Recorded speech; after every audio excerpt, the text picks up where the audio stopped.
Madam Speaker, I rise in the remembrance of Congressman Mike Fitzpatrick, who passed away 3 weeks ago after a 12-year battle with cancer.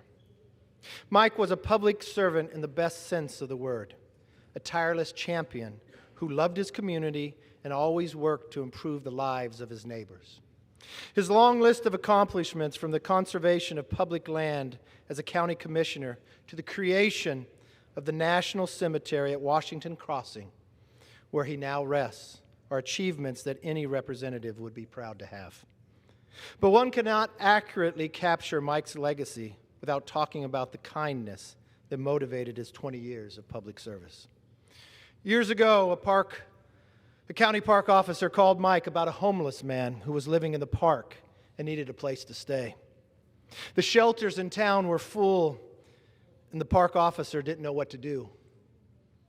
But Mike Fitzpatrick did.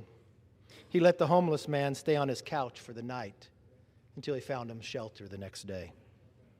Not everybody here knows that story, but those who know Mike, it comes as no surprise. Mike never stopped trying to help his neighbors, even after retiring from Congress and while battling a very terrible disease. He was focused on what the late columnist Charles Krauthammer called the things that matter, such as one's family and community.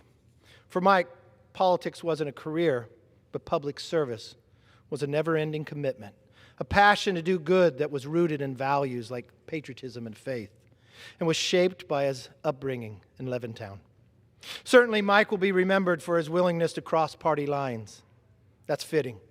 He believed the measure of a person went beyond their partisan label.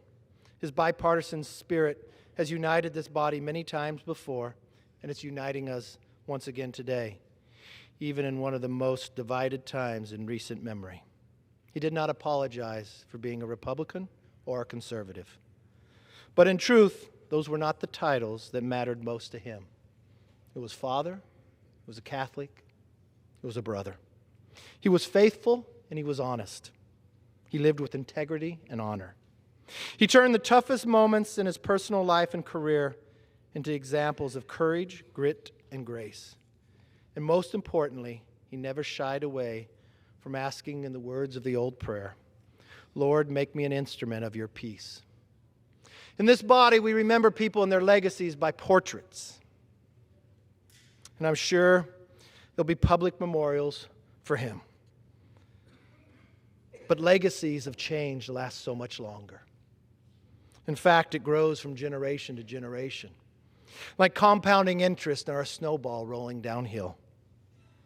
Mike's legacy here in Congress and back home in Bucks County, there'll be more than tribute to one man. It'll be an eternal reminder of the values he stood for, the hard work, the faith in God, and never giving up. I want you to join me in expressing our deepest condolences to his family. His wife, Kathy, is here. His mother and father, Miriam and Jim, and we all know his brother, Brian, living in his legacy. May God bring this comfort and strength in this difficult time. I asked you to stand too soon. I apologize, because I'm going to yield to our majority leader to speak of Mike as well. I yield